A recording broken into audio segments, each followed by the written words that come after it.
My name is Mfoniya, and I just wrote a book. It's called Hope is Not a Strategy, Faith is Not a Business Model. Why did I write that book? Well, because the world has changed. We are not going back to the way we used to do things. Now, a new normal is not just how you do things, it's how you think.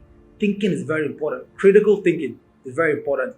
It go better without action plan. It's just vibes, all right? Some things are not kumbaya. You cannot sing them away. You cannot pray them away. You cannot tweet them away, all right? You got to apply your brain. God never made tables. He only made trees. Now, the process of turning trees to table is called a strategy. So no matter how much hope you have, trees will never become tables. That's why I wrote this book, because I want you to get with the program, get with the way the world is thinking. The difference between America and Nigeria is how they think. First world and third world. I need to think on the level of God. How do you think on the level of God? God created something out of nothing, and that's who you are, you're God. And I want you to start creating things just like I'm doing right now. Pre-order this book for just 5,000 naira. And if you're in Lagos, I'll deliver it to you free of charge. But if you're somewhere outside of Lagos, I'll give you a 1,000 discount voucher on your delivery.